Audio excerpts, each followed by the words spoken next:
প্রিয় শিক্ষার্থীবৃন্দ, আজকের ক্লাসে তোমাদের সবাইকে স্বাগত জানাচ্ছি। আশা করছি তোমরা সবাই ভালো আছো। আর তোমাদের সাথে আছি আমি চৌধুরী রাশেদুল নবী, সহকারী অধ্যাপক, বাংলা বিভাগ, ঢাকা কলেজ। আজকে উচ্চ মাধ্যমিক দ্বিতীয় বর্ষের ছাত্রদের সাথে যে বিষয়টি নিয়ে আমি আলোচনা করব, যে বিষয়টি নিয়ে ক্লাস অনুষ্ঠিত হবে, সেটি হলো বাংলা উচ্চারণের নিয়ম। এই বিষয়টি আমাদের সিলেবাসের অন্তর্ভুক্ত একটি খুব গুরুত্বপূর্ণ বিষয় এবং এই উচ্চারণের নিয়ম সম্পর্কে আমাদের অনেক ছাত্রছাত্রীদের যেটা আমরা দেখি যে কেমন একটা যেন ভীতি তাদের মধ্যে কাজ করে, মনে হয় যেন খুব কঠিন একটা বিষয়। আসলে কিন্তু অত কঠিন নয়। উচ্চারণের নিয়মগুলো যদি আমরা শুদ্ধভাবে যদি জেনে নিতে পারি, যদি বুঝে নিতে পারি, তাহলে আমরা দেখব যে আমাদের যে প্রমিত যে রীতি বা শুদ্ধ যে চলিত রীতি, সেটা বলার ক্ষেত্রেও আমরা যেমন শুদ্ধভাবে কথা বলতে পারবো, আবার লেখার ক্ষেত্রেও আমরা কিন্তু শুদ্ধভাবে লিখতে পারবো এবং উচ্চারণটাও আমরা শুদ্ধভাবে করতে পারবো। সেই জন্য আমাদের এই উচ্চারণের নিয়মগুলো আমাদের সিলেবাসের অন্তর্ভুক্ত করা হয়েছে। আর উচ্চ মাধ্যমিকেই আমাদের কিন্তু উচ্চারণের নিয়মটা প্রথম অন্তর্ভুক্ত। মাধ্যমিক পর্যায়ে বাংলা উচ্চারণের নিয়ম সম্পর্কে তোমাদের খুব বেশি পড়ার সুযোগ হয়নি বা সেটা সিলেবাসে অতটা ছিল না।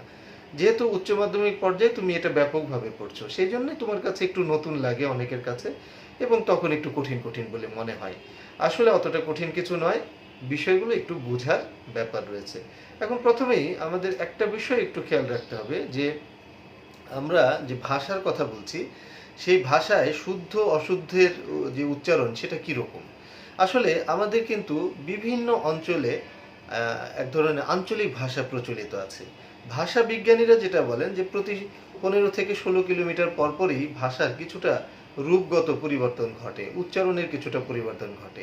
এখন 15-16 কিলোমিটার পর পর যদি আমরা এই রূপগত পরিবর্তনটা সুস্পষ্টভাবে বুঝতে নাও পারি, কিন্তু আরেকটু দূরত্ব যদি আমরা ধরি 30 কিলোমিটার বা এরকম 30-40 কিলোমিটার, এতটুকু পরে আমরা দূরত্বে গেলে কিন্তু দেখব যে ভাষার যে আঞ্চলিক ভাষার যে রূপান্তরটা, সেটা কিন্তু সুস্পষ্টভাবে বোঝা যায়। যেমন তুমি ধরো, তুমি যদি সিলেট অঞ্চলে যেই ধরনের ভাষায় কথা বলা হয়, তুমি নরসিংদীতে চলে আসলে দেখবে যে এখানে কিন্তু একটা ভিন্ন ধরনের আঞ্চলিক ভাষা রয়েছে। আবার তুমি যদি কুমিল্লায় চলে আসো, সেখানে দেখবে আরেক ধরনের ভিন্ন ধরনের ভাষা প্রচলিত আছে। যদি তুমি চলে আসো ঢাকায়, তাহলে ঢাকায় কিন্তু একটা ভিন্ন ধরনের ভাষা আছে। মানিকগঞ্জে গেলে একটা ভিন্ন আঞ্চলিক ভাষা পাবে। এই যে অঞ্চল ভেদে যে ভাষাগুলো রয়েছে, যেগুলোকে আমরা আঞ্চলিক ভাষা বা উপভাষা বলি, এই আঞ্চলিক ভাষায় মানুষ যে কথা বলেন, এটাও এক ধরনের শুদ্ধ ভাষা। এটাকে আমরা অশুদ্ধ ভাষা বলবো না, কারণ এটা একটা আঞ্চলিক ভাষা। কিন্তু আমাদের যে উচ্চারণের যে শুদ্ধ উচ্চারণ বলা হচ্ছে, এটা আসলে ওই মান ভাষার কথা বলা হচ্ছে, যেটাকে আমরা বলতে পারি যে আদর্শ চলিত রীতি বা শুদ্ধ চলিত রীতি। এখন তোমার একটা প্রশ্ন হতে পারে যে শুদ্ধ চলিত রীতি এটা প্রয়োজন কেন? মানুষ তো কথা বলতে পারছে। আমার চট্টগ্রাম অঞ্চলের মানুষ, তারা তো আঞ্চলিক ভাষায় কথা বলছে, কোনো অসুবিধা তো হচ্ছে না। মনের ভাব প্রকাশের ক্ষেত্রে তো কোনো বাধার সম্মুখীন কেউ হচ্ছে না। হ্যাঁ, এটা ঠিক যে একটি নির্দিষ্ট অঞ্চলে ওই অঞ্চলের মানুষ যে আঞ্চলিক ভাষায় কথা বলেন, তাতে কিন্তু তাদের পারস্পরিক কথাবার্তার ক্ষেত্রে কোনো ধরনের প্রতিবন্ধকতার মুখে পড়তে হয় না। সকলেই সেটা বুঝে, সকলেই সেটা প্রয়োগ করতে পারে। কিন্তু সমস্যাটা হয় তখনই যখন এক অঞ্চলের মানুষ আরেক অঞ্চলে কোনো কাজের প্রয়োজনে আসেন, তখন তিনি যখন তার আঞ্চলিক ভাষাটা প্রয়োগ করেন, তখন অন্য অঞ্চলের মানুষ সেই বিষয়টি সুস্পষ্টভাবে বুঝতে তার অসুবিধা হয়ে যায়। যেটা আমি উদাহরণ হিসেবে বলছিলাম চট্টগ্রাম অঞ্চল। এখন এই চট্টগ্রাম অঞ্চলের কোনো যে ভাষায় কথা বলেন মানুষ, সেই ভাষাটি যদি আমরা রংপুর অঞ্চলে এসে প্রয়োগ করি, তাহলে দেখা যাবে যে রংপুর অঞ্চলের অনেক মানুষ হয়তো সেই চট্টগ্রাম অঞ্চলের ভাষাটি সঠিকভাবে উপলব্ধি করতে পারবেন না। আবার যদি তুমি বরিশাল অঞ্চলে যাও, সেখানে যেই আঞ্চলিক ভাষা আছে, সেখানে আবার আমাদের রংপুর বা চট্টগ্রাম অঞ্চলের একজন মানুষ গেলে তিনি তাদের সাথে, ওই অঞ্চলের মানুষের সাথে যে কথা বলবেন, যে ভাষা প্রয়োগ করবেন, সেখানে সেই ভাষার প্রয়োগ শুদ্ধভাবে বুঝতে যথেষ্টই বাধার সম্মুখীন হতে হবে। এই সব কারণেই বাংলা ভাষাভাষী সকল মানুষ বুঝতে পারবেন এই ধরনের একটি মান ভাষা প্রচলন করার প্রয়োজন হয়ে দাঁড়ায়, এবং সেটাকে আমরা বলছি যে আদর্শ চলিত ভাষা বা মান ভাষা। এই আদর্শ চলিত ভাষাটা এরকম হবে যেটাতে সকল বাংলা ভাষী মানুষ তারা কিন্তু কথা বলতে পারবেন। এখন বাংলা ভাষার যারা আমরা কথা বলি, তারা আমরা বাংলাদেশে যেমন আছি বিভিন্ন জেলায়, ঠিক তেমনি আমাদের পার্শ্ববর্তী দেশে ভারতের বিভিন্ন অঞ্চলে বাংলাভাষী মানুষ রয়েছেন, এবং সেই সব জায়গাগুলোতেও কিন্তু আলাদা আলাদা আঞ্চলিক রীতি মানুষ প্রয়োগ করে থাকেন। কিন্তু শুদ্ধ চলিত রীতি যেটা, সেটা কিন্তু সকল জায়গায় মূলত এক। হয়তো তার উচ্চারণের একটু হেরফের হতে পারে, কিন্তু মূল যে বিষয়টা সেটা কিন্তু একই রকম। ফলে আমরা অফিসিয়াল বিভিন্ন কাজকর্ম, আমরা আমাদের প্রায়োগিক বিভিন্ন কাজকর্ম এসব করার জন্য আমাদের যে শুদ্ধ চলিত রীতি, এটিকে শুদ্ধভাবে জানতে হয় এবং এর উচ্চারণটিকে শুদ্ধভাবে করতে হয়। এখন যেহেতু তোমাদের পরীক্ষারও ব্যাপার আছে, সেই ব্যাপারেও তোমাদের জানার খুব আগ্রহ যে উচ্চারণ থেকে কি ধরনের প্রশ্ন আসবে। আচ্ছা, প্রথমে একটা কথা আমি তোমাদের বলে নিই, সেটা হলো আমাদের সিলেবাসে যে বিষয়গুলো অন্তর্ভুক্ত করা হয়, সেই বিষয়গুলো কিন্তু যে আমরা পরীক্ষা দিব এবং কিছু নম্বর অর্জন করব, এই উদ্দেশ্যেই যে দেয়া হয় তা কিন্তু নয়। এখানে সিলেবাসে অন্তর্ভুক্ত করার প্রধান কারণ যেটা, সেটা হলো যে আমাদের যে উচ্চারণটা যেন ভালো হয়, আমরা ওই সংশ্লিষ্ট বিষয়টি যেন জানতে পারি এবং আমাদের কার্যক্ষেত্রে সেটা প্রয়োগ করতে পারি। এটা শুধু উচ্চারণ না, তোমার অন্যান্য যেসব অধ্যায়গুলো রয়েছে, তোমার ভাব সম্প্রসারণ রয়েছে, তোমার সারাংশ সারমর্ম রয়েছে, তোমার সংলাপ রচনা রয়েছে, সবগুলো বিষয় কিন্তু একই রকম, যে তুমি শিখবে এবং তোমার জীবনে বিভিন্ন ক্ষেত্রে, তোমার কর্মজীবনে, তোমার অফিসিয়াল বিভিন্ন কাজকর্মের ক্ষেত্রে তুমি যেন সেগুলোকে প্রয়োগ করতে পারো। তাহলে উচ্চারণটাও আমাদের পরীক্ষায় 5 নম্বর যে আমরা এটা একটা প্রশ্ন আসে সেই জন্যই না, আমাদের মূল উদ্দেশ্য হলো যে সকল শিক্ষার্থীরা তারা শুদ্ধ উচ্চারণ যেন জানে, যেন সেটা প্রয়োগ করতে পারে, এটাই হচ্ছে প্রধান উদ্দেশ্য। আর তারপরে পরীক্ষার একটা ব্যাপার রয়েছে, সেই জন্য তোমাদের একটি প্রশ্ন হয় যে কি ধরনের প্রশ্ন আমাদেরকে অ্যান্সার করতে হবে। তাহলে সেটা আমি একটু বলে নিই, তারপরে আমরা কিন্তু নিয়ম কানুনে চলে যাব।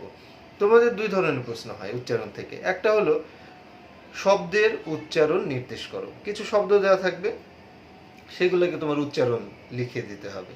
তো সেটা তুমি 2 কলামে প্রেজেন্টেশন দিবে। তোমাকে হয়তো ঐতিহ্য শব্দটা বললো যে এটার উচ্চারণ কেমন, তখন তুমি উচ্চারণটা দেখিয়ে দিবে। অধ্যক্ষ উচ্চারণটা কেমন দেখিয়ে দিবে। এই ধরনের আর কি।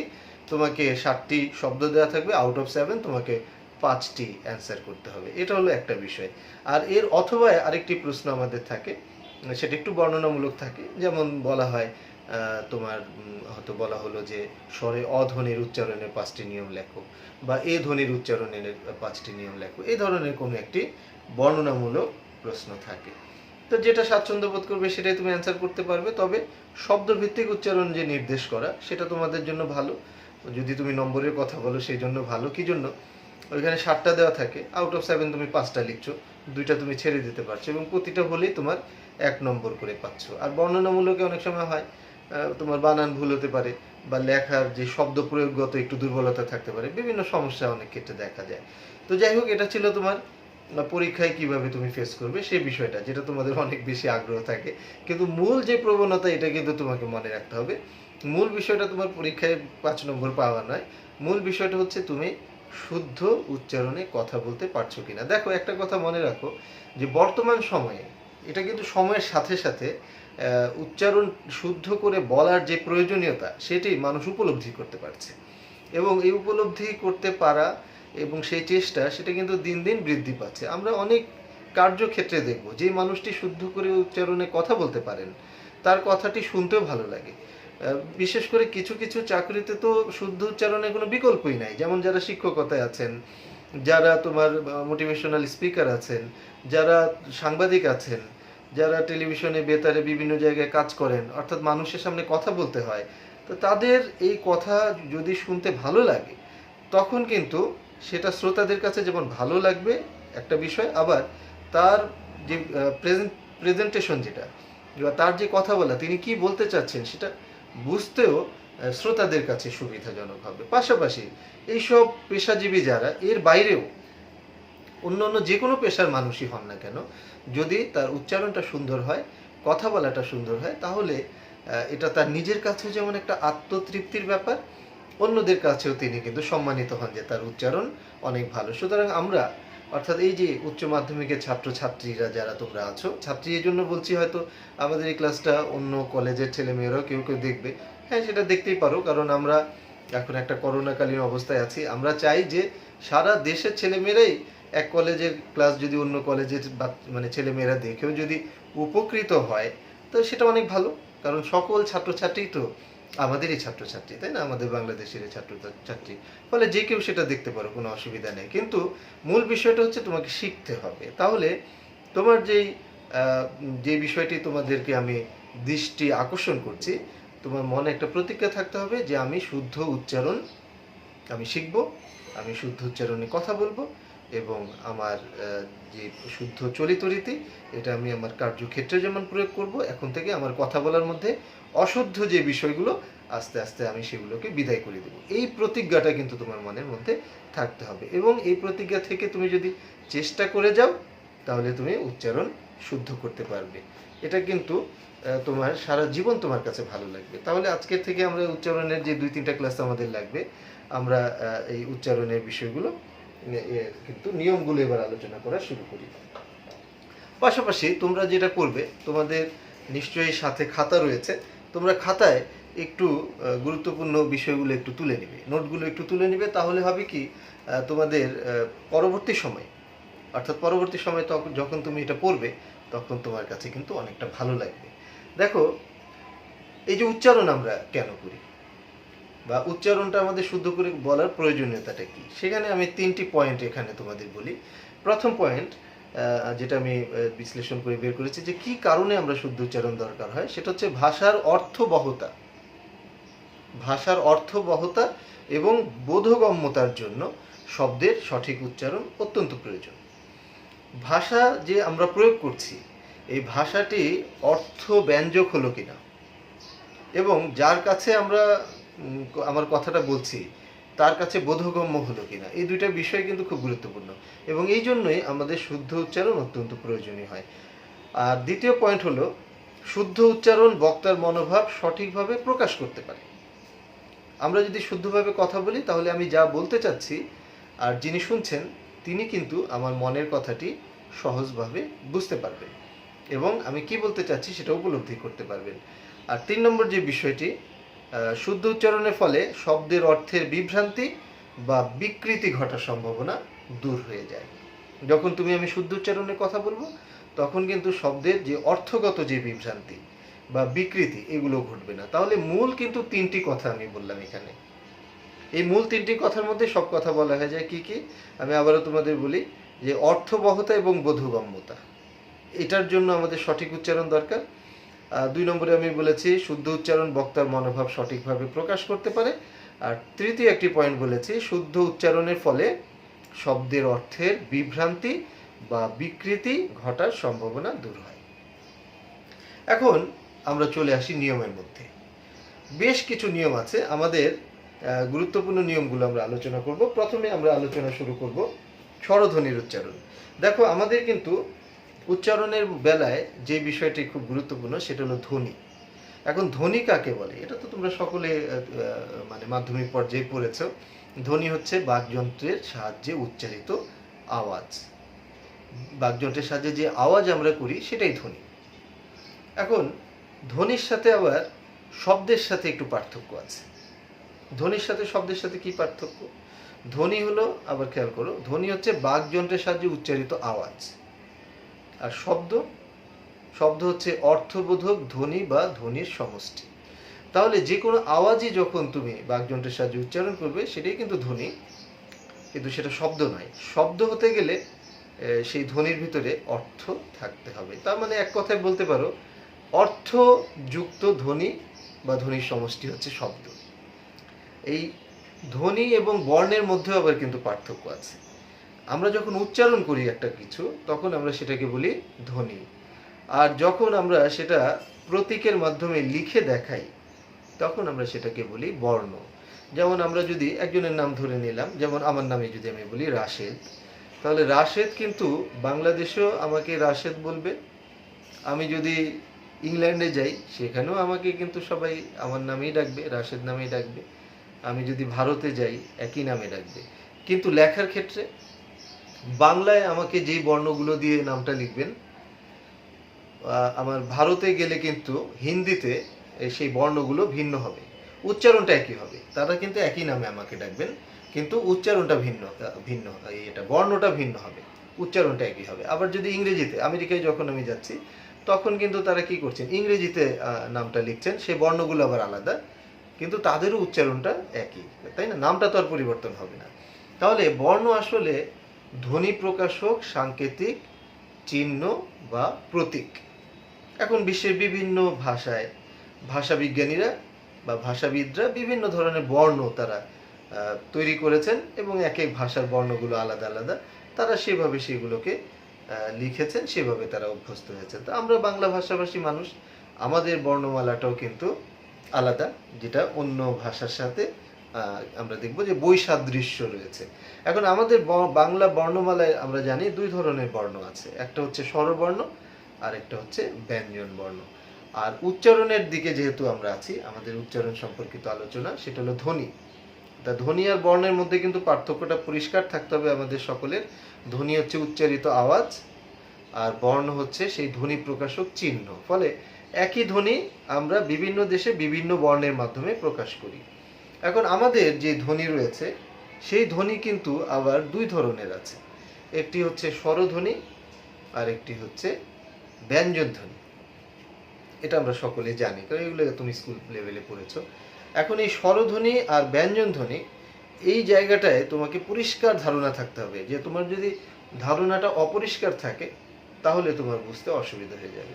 প্রথমে তোমাকে দেখতে হবে যে স্বরধ্বনিগুলো কি। স্বরধ্বনি হচ্ছে আসলে যেই ধ্বনিগুলো অন্য ধ্বনির সাহায্য ছাড়া একাকী উচ্চারিত হয়ে যায়, সেগুলোই তো স্বরধ্বনি। এখন এই স্বরধ্বনি কিন্তু আবার দুই ধরনের, একটি হচ্ছে মৌলিক স্বরধ্বনি আর একটি হচ্ছে যৌগিক স্বরধ্বনি।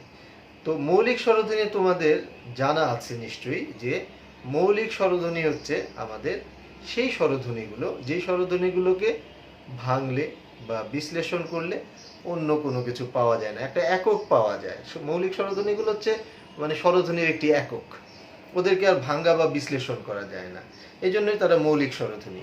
এই মৌলিক স্বরধ্বনি কিন্তু আমাদের আছে 60টি, বাংলা ভাষায় মৌলিক স্বরধ্বনি 60টি। তাহলে প্রথমে তুমি একটা ব্যাপার খেয়াল করো, তোমার স্বরবর্ণ আছে 11টি, কিন্তু 11টি তো স্বরধ্বনি নাই, স্বরধ্বনি আছে আমাদের 60টি।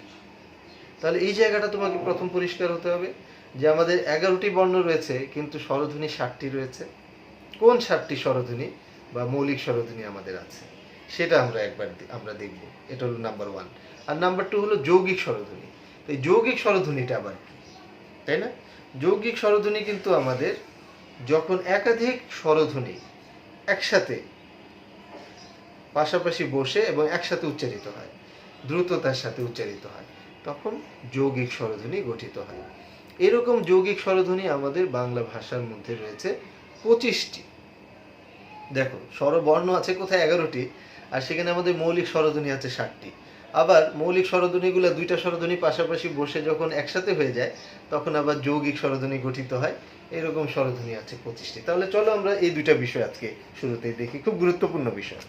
প্রথমে আমরা দেখব মৌলিক স্বরধ্বনি। আমরা জানি আমাদের স্বরবর্ণে মোট 11টি স্বরবর্ণ আছে। আমরা যদি সেটা দেখি তাহলে আমরা দেখব যে আমাদের অ, আ, আমাদের ই, দীর্ঘ ই, উ, দীর্ঘ উ, তারপরে হচ্ছে আমাদের রি,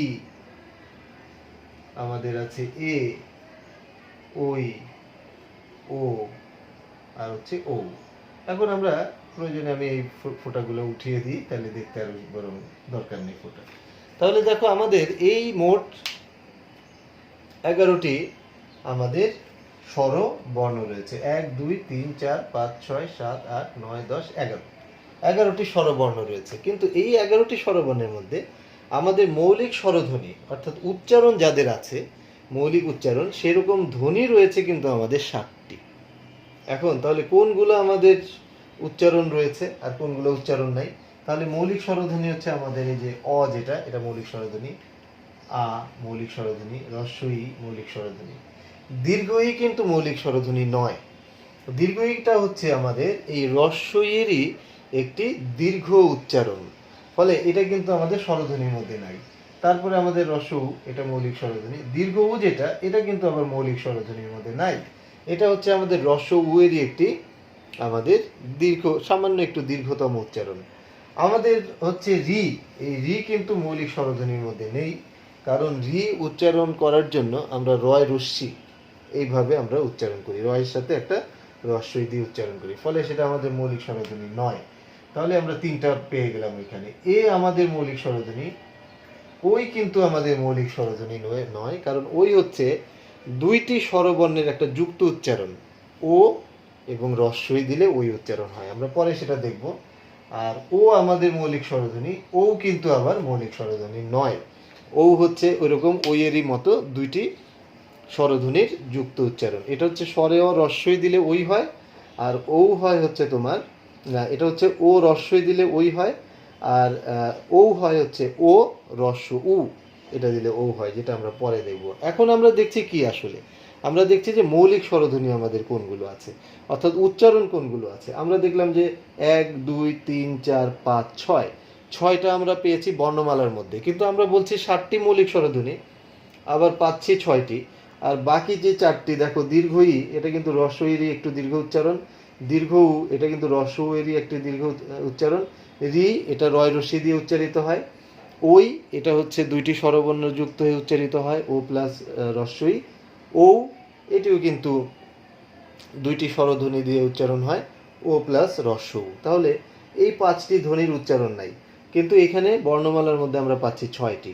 আবার আমরা বলছি মৌলিক স্বরধ্বনি 60টি, তাহলে আরেকটি কোথায় গেল?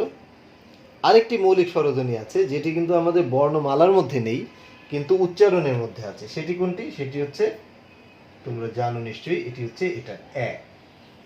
এই এ হচ্ছে আমাদের আরো একটি মৌলিক স্বরধ্বনি, যে মৌলিক স্বরধ্বনিটি আমাদের বর্ণমালায় নেই, কিন্তু আমাদের উচ্চারণের মধ্যে আছে। বিভিন্ন শব্দে তুমি এটি পাবে। যেমন আমি যদি এখানে একটা উদাহরণ লিখি, আমি যদি লিখি যে ব্যাট, তাই না, তোমরা তো ক্রিকেট খেলো, এই ব্যাটের মধ্যে দেখো এই যে জফলা আকার দিয়ে যেটা আছে, উচ্চারণে কিন্তু এ আছে, ব্যাট, ব্যাট শব্দটায় দেখো এ। তো এ আমাদের উচ্চারণে রয়েছে, কিন্তু আমাদের বর্ণমালার মধ্যে নেই। তাহলে আমাদের মৌলিক স্বরধ্বনি আমরা কয়টি পেয়ে গেলাম? 7টি পেয়ে গেলাম। আমরা পেয়ে গেলাম অ, আ, ই, উ, এ, ও, আর হচ্ছে এ। আর এই যে বাকি যেগুলো আমি দাগ দেইনি, সেগুলো কিন্তু উচ্চারণের মধ্যে নেই, বর্ণমালার মধ্যে রয়েছে। ফলে আমরা মৌলিক স্বরধ্বনিগুলো নিশ্চয়ই পরিষ্কারভাবে বুঝলাম। এখন যখন তুমি একটি শব্দের উচ্চারণ নির্দেশ করবে, একটা জিনিস খেয়াল করবে, এই যে মৌলিক স্বরধ্বনিগুলো, এইগুলোই কিন্তু তোমার আসবে উচ্চারণের মধ্যে, অর্থাৎ মৌলিক স্বরধ্বনি বাদে যে বর্ণগুলো তোমার রয়েছে, বর্ণমালার মধ্যে রয়েছে, সেগুলো কিন্তু উচ্চারণে কখনো আসবে না, উচ্চারণে কখনো তুমি সেগুলোকে পাবে না। যেমন তোমাদের বোঝার সুবিধার্থে আমি বলি, যেমন রি আমরা বলেছি মৌলিক স্বরধ্বনি নয়, তো রি দিয়ে যদি একটা শব্দ থাকে, যেমন ঋণ, এই শব্দটাই দেখো তুমি, এই রি কিন্তু থাকবে না উচ্চারণে, রয় রস্যি ন, ঋণ, এরকম আমরা লিখছি।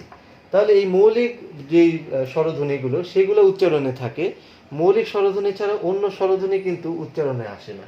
এমনকি কোথাও যদি তোমার মৌলিক স্বরধ্বনির বাইরের যে বর্ণগুলো আমাদের দীর্ঘ উ, দীর্ঘ ই, এগুলো কিন্তু বানানের ক্ষেত্রে আছে, বানানের ক্ষেত্রে বর্ণ হিসেবে ব্যবহৃত আছে, কিন্তু উচ্চারণের ক্ষেত্রে সেগুলো কিন্তু নাই। যেমন তুমি একটা শব্দ দেখো, দূষণ, আমরা নিয়মগুলো আলোচনা করব, এখন আমরা প্রাথমিক পর্যায়ে আছি। দেখো দূষণ শব্দটাতে আমরা কিন্তু এখানে দেখছি দয়ের নিচে একটা দীর্ঘকার আছে, তাই না, আমরা স্বরধ্বনি পড়ছিলাম, দীর্ঘকার আছে। এই দূষণ শব্দটার উচ্চারণে কিন্তু তোমার দয় দীর্ঘকারের জায়গায় দয় রস্যকার হয়ে যাবে, কারণ দীর্ঘকার তো তোমার বর্ণমালায় আছে, কিন্তু স্বরধ্বনির উচ্চারণে তো দীর্ঘ নাই। নিশ্চয়ই একটু আগে আমরা বলেছি কোনগুলো আছে, তার মধ্যে দীর্ঘ কিন্তু ওই রস্যেরই একটু দীর্ঘ উচ্চারণ, সেটা উচ্চারণের ক্ষেত্রে যেখানে দীর্ঘ থাকবে ওইখানে তোমার রস্য দিয়ে লিখতে হবে। তাহলে দূষণ শব্দটার উচ্চারণ কিন্তু আমাদের এরকম, দূষণ। এখন প্রশ্ন হচ্ছে যে তাহলে এই এই স, তারপরে ন, এগুলো আবার এমন হলো কেন? সেটা কিন্তু আমরা ব্যঞ্জন ধ্বনির ক্ষেত্রে আলোচনা করব। আমরা এখন আলোচনা করছি স্বরধ্বনি, আমি সেটার দিকেই তোমাদের মনোযোগটি রাখতে চাই।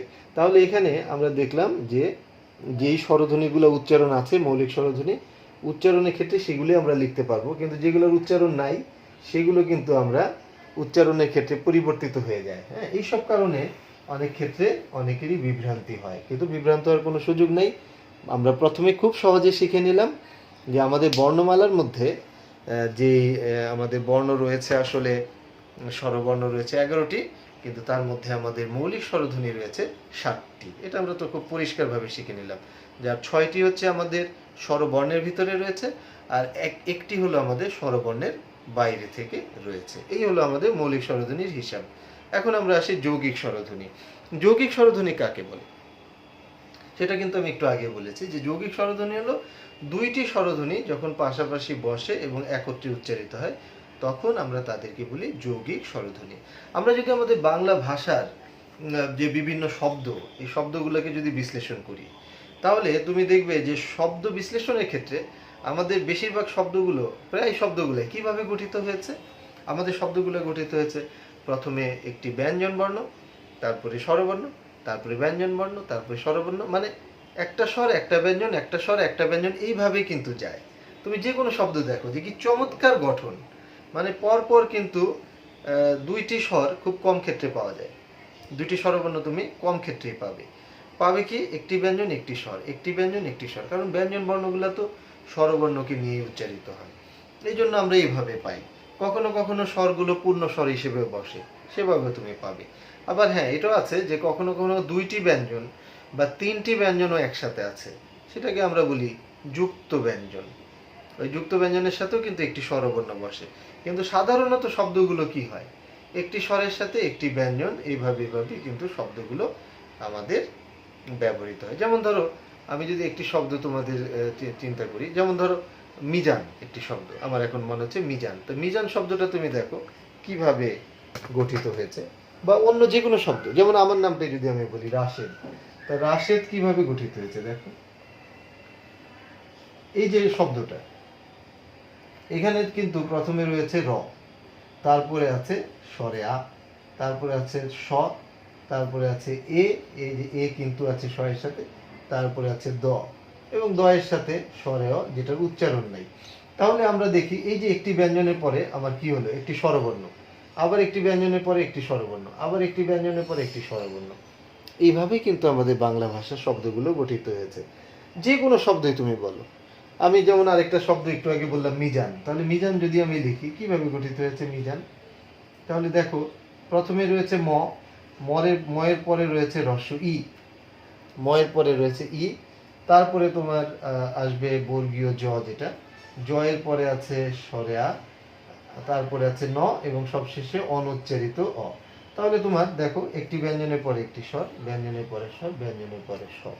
এইভাবেই কিন্তু মূলত আমাদের যে কোনো শব্দই তুমি বিশ্লেষণ করো, বাংলা ভাষার বেশিরভাগ শব্দগুলোর গঠনই কিন্তু ব্যঞ্জন স্বর, মানে একটা জোড়ায় জোড়ায় জোড়ায় জোড়ায় চলে।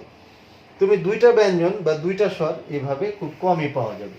হ্যাঁ, যেটা বললাম যে দুইটা ব্যঞ্জন যদি পরপর পাও, যেমন ধরো যে সে আমার ভক্ত, তাহলে এখানে তো দুইটা ব্যঞ্জন রয়েছে, তো এটার গঠন কেমন, ভয়ের সাথে কিন্তু তোমার স্বরে হ, তারপরে ক, তারপরে তোমার রয়েছে ত, এবং এরপরে রয়েছে অ।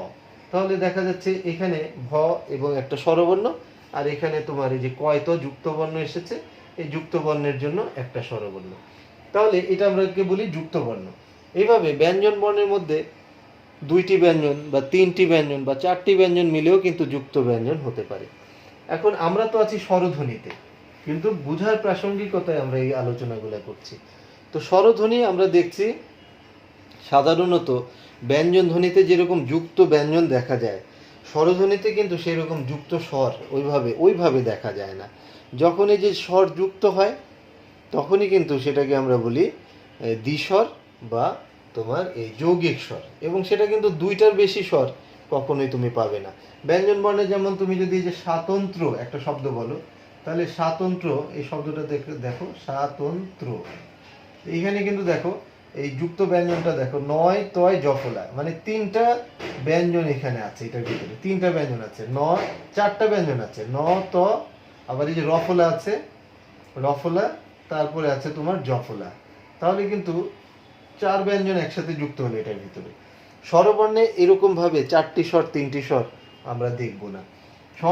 স্বরবর্ণে আমরা যেটা দেখব সেটা হলো যে আমরা একটি স্বরই থাকবে প্রত্যেকটি ব্যঞ্জনের পর্ব। এই যে স্বাতন্ত্র শব্দটি দেখলাম, তোমার প্রথমে আছে স্বরে আ, তারপরে তয়ের সাথে তোমার স্বরেও, আর নয় তয় রফলা জফলার সাথেও স্বরেও। তাহলে তুমি দেখো এগুলো কিন্তু তোমার একটি একটি করে স্বরবর্ণ আমরা পাচ্ছি। কিন্তু যখন দুইটি স্বর পাশাপাশি যুক্ত হয়ে যায় তখনই কিন্তু আমাদের যৌগিক স্বর গঠিত হয়। যেমন ধরো একটি শব্দ এই আই, এই আই কিন্তু একটি যৌগিক স্বর। এখন তোমার চিন্তা হতে পারে যে আইটা আবার কোথায় আমরা ব্যবহার করি? আই তো আমরা আলাদা ব্যবহার করব না, আই আমরা ব্যবহার করব বিভিন্ন শব্দের মধ্যে। এখানে পরপর দুইটি স্বরবর্ণ এসেছে, ফলে হয়েছে যৌগিক স্বর। তাহলে পরপর দুইটি স্বরবর্ণ আসলে যৌগিক স্বর হয়, এবং এটা আমরা বিভিন্ন শব্দে ব্যবহার করি। যেমন ধরো ভাই, যেমন খাই, যাই, এই শব্দগুলোতে দেখো ভাইতে যদি আমি দেখি ভ সরেয়া রস্বই, তাহলে এখানে আ এবং রস্বই আছে। এইভাবে খাই যাই শব্দগুলোতেও কিন্তু আ এবং রস্বই আছে, যৌগিক স্বর।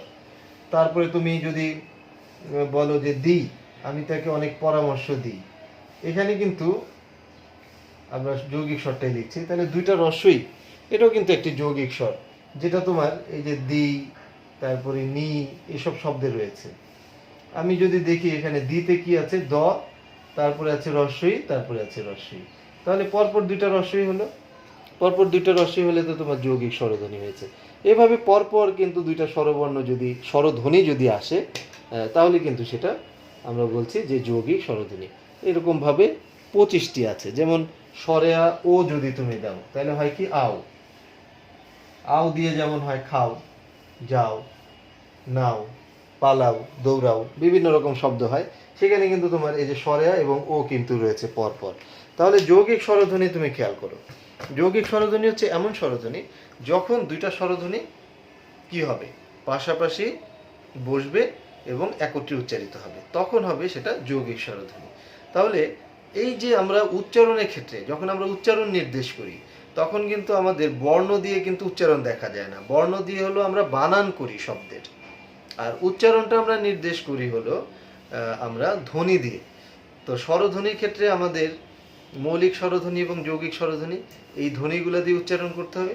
আর ব্যঞ্জন ধ্বনির ক্ষেত্রেও আমাদের যেই ব্যঞ্জন ধ্বনিগুলোর উচ্চারণ আছে সেগুলোর দিয়ে আমাদের উচ্চারণ করতে হবে। আমাদের কিন্তু ব্যঞ্জন বর্ণ আছে 39টি, কিন্তু 39টি ব্যঞ্জন ধ্বনি আমাদের নেই। আমাদের ব্যঞ্জন ধ্বনি আছে 30টি। তাহলে ওই 39টির মধ্যে 30টির উচ্চারণ হয়, আর বাকি যে 9টি এটি কিন্তু আমাদের উচ্চারণ হয় না। এই জায়গাগুলো কিন্তু আমাদের একদম বেসিক। এই জায়গাগুলো আমাদের প্রথমে বুঝে নিতে হবে যে হ্যাঁ, এই বর্ণগুলো আমাদের উচ্চারণ হয় না, আর এই বর্ণগুলো আমাদের উচ্চারণ হয়।